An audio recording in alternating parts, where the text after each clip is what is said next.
रात के अंधेरों में जब पूरी दुनिया चैन की नींद सो रही थी तो आसमान में आग बरस रहा था। लगभग 900 स्ट्राइक्स 12 घंटे के अंदर अंदर।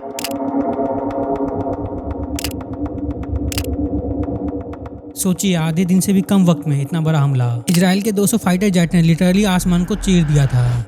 अमेरिका ने साथ मिलकर ईरान के 500 मिलिट्री साइट को एक ही रात में तहस नहस कर दिया। Radar station, missile base, command centre सब एक के बाद हिट होते गए। ये कोई रूटीन एयर स्ट्राइक नहीं थी, ये था operation epic fury.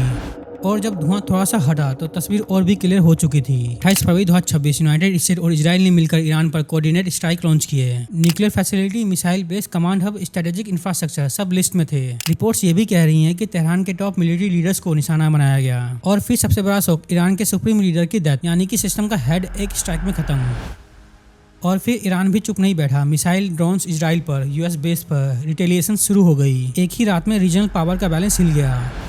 Gulf reason में emergency alert, air space close, flight cancels, oil market में उथल पुथल हो गई। पूरी मिडल ईस्ट हाई अलर्ट में चली गई। अब सवाल ये है कि क्या ये सिर्फ एक रीजनल क्लैश है या फिर एक देश की दूसरे देश से लड़ाई है, जहां 3 मेजर पावर खुले आम बैटल फील्ड पर खड़ी हैं। इस वीडियो में हम लोग समझेंगे कि अमेरिका का क्या इंटरेस्ट है जिसकी वजह से लड़ाई स्टार्ट हुई, और कैसे दुनिया यहाँ तक पहुँच गई। कैसे अक्टूबर 2023 का एक अटैक एक चेन रिएक्शन बना जो आज वर्ल्ड वॉर 3 के दरवाजे तक पहुँच गया है। तो वीडियो को एंड तक जरूर देखना, क्योंकि ये सिर्फ केस स्टडी नहीं, ये एक हिस्ट्री है जो इस वक्त लिखी जा रही है।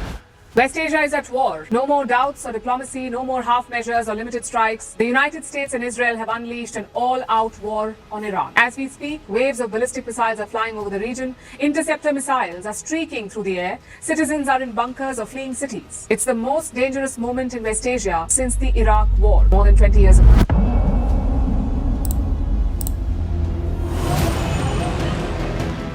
Our objective is to defend the American people by eliminating imminent threats from the Iranian regime, a vicious group of very hard, terrible people. This is the moment for action. Do not let it pass.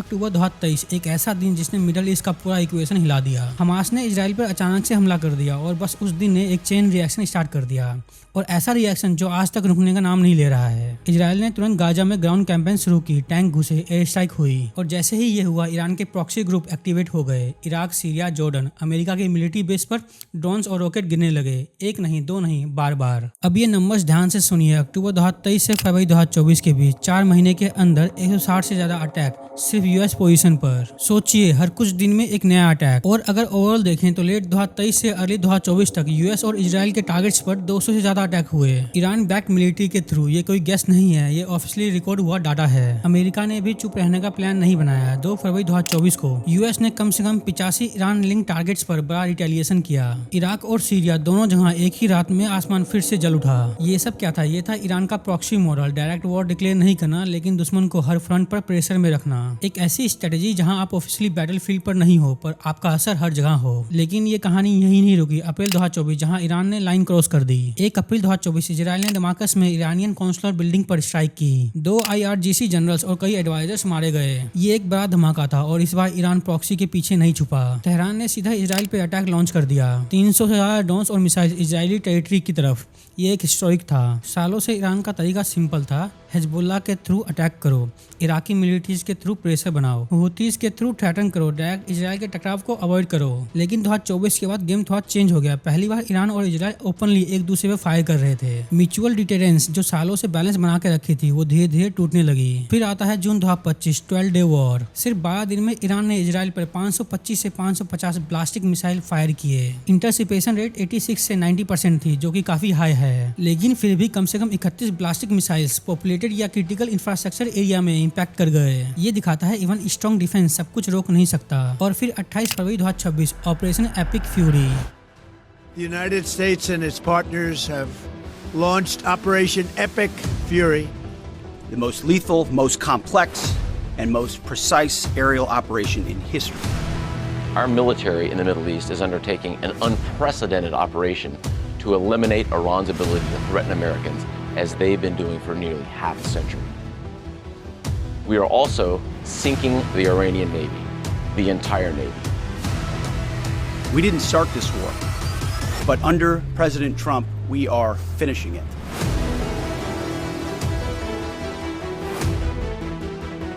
Combat operations continue at this time in full force, and they will continue until all of our objectives are achieved.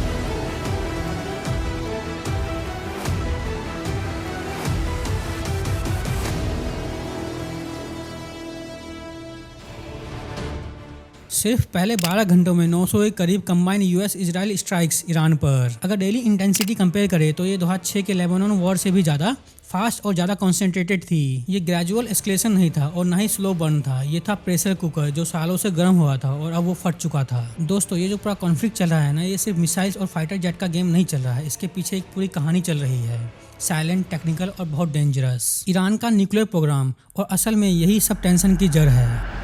Iran has a lot on its plate right now, and amid all of this, an earthquake struck the country last week. The epicenter was close to Semnan, a city in northern Iran. At any other point in time, no one would care about something like this, but this one is different. And that's because of the timing. It's suspicious.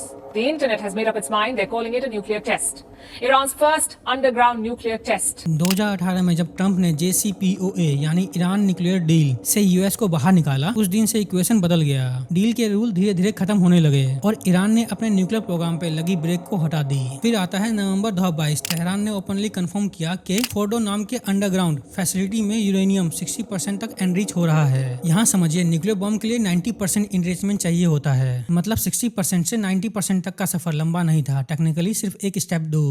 और सिर्फ enrichment level ही नहीं, technology भी upgrade हुई थी। पुराने IR-1 centrifuge को हटाकर advance IR-6 मशीनें लगाई जा रही थी, ज्यादा फास्ट, ज्यादा एफिशिएंट। लेट 2024 तक सिचुएशन और भी ज्यादा सीरियस हो गई। फोर्डो में कैस्केड को एक 3 स्टेप प्रोसेस में अरेंज किया गया। इस सिस्टम के थ्रू हर महीने 34 किलोग्राम से ज्यादा 60% हाईली इनरिच यूरेनियम प्रोड्यूस किया जा सकता है। सोचिए, हर महीने 34 किलो। अगर थोड़ा सा ही प्रोसेस को ट्विक किया जाए तो ये सिस्टम वेपन ग्रेड यूरेनियम भी बना सकता है स्केल पर। और अमेरिका कभी नहीं चाहता है कि ईरान कभी न्यूक्लियर पावर बने। और फिर जनवरी 2025 के असेसमेंट ने सबको अलर्ट कर दिया। पहले 60% इनरिचमेंट का आउटपुट 4.7 किलोग्राम पर मंथ था। फिर प्लान बना कि इसे सीधा 34 किलोग्राम पर मंथ तक ले जाया जाए, क्योंकि 20% इनरिच स्टॉक को डायरेक्टली IR-6 कैस्केड में फीड किया जा रहा था। ये ऑलमोस्ट 7 गुना जंप था। इसका सीधा मतलब क्या था? ब्रेकआउट टाइम, यानी कि बम बनाने का पोटेंशियल स्टार्ट करने का वक्त बहुत कम हो गया। फिर जून 2025 में यूएस और इजराइल ने न्यूक्लियर साइट पे स्ट्राइक किए, नताज, फोर्डो और इस्फहान। लेकिन IAEA चीफ ने बाद में कहा, इनरिचमेंट कैपेसिटी सिर्फ कुछ महीने के लिए डिले हुई है, एलिमिनेटेड नहीं। मतलब इतने बड़े एयर स्ट्राइक के बाद भी न्यूक्लियर थ्रेट खत्म नहीं हुआ, बस थोड़ा पुश बैक हुआ। अब सोचिए, इजराइल के पॉइंट ऑफ व्यू से, आप एक छोटे से कंट्री हो और आपका सबसे बड़ा दुश्मन न्यूक्लियर थ्रेशोल्ड के करीब हो, तो क्या आप वेट करोगे? इसीलिए इजराइल के लिए ये सिर्फ सिक्योरिटी इशू नहीं था, ये था एग्जिस्टेंशियल थ्रेट,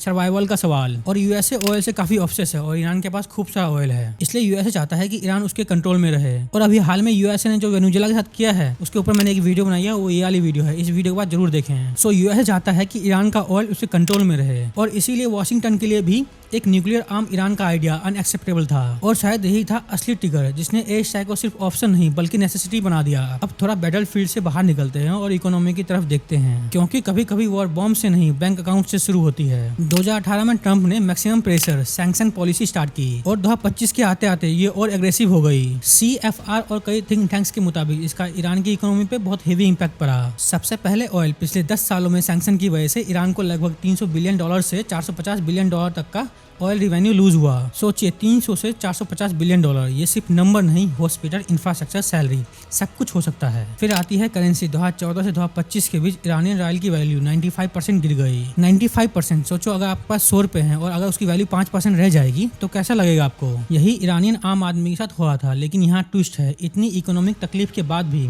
ईरान ने कहीं प्रॉक्सी नेटवर्क पर पैसा खर्च करना नहीं छोड़ा। हेजबोला जैसे ग्रुप पर $20 बिलियन से ज्यादा खर्च किए गए। और सिर्फ अक्टूबर 2024 की एक सिंगल मिसाइल बैराज की एस्टीमेट कॉस्ट थी $2.3 बिलियन।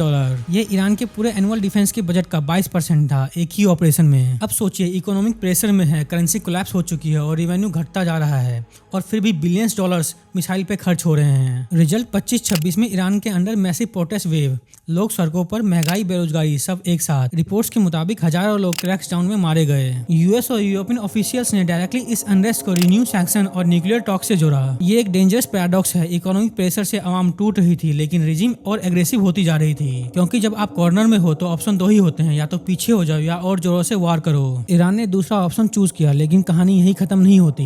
2025 में ट्रम्प पॉलिसी में एक शिफ्ट आया, जहां ये माने जाने लगा कि चाइना ईरानियन ऑयल खरीद सकता है। एस्टीमेट ये था कि लगभग 4 lakh barrels per day extra sale हो सकती है और ईरान को करीब $10 बिलियन एनुअल रेवेन्यू मिल सकती है। वेस्टर्न बायर्स दूर हुए थे, लेकिन एशिया एक साइलेंट लाइफलाइन बन रहा था।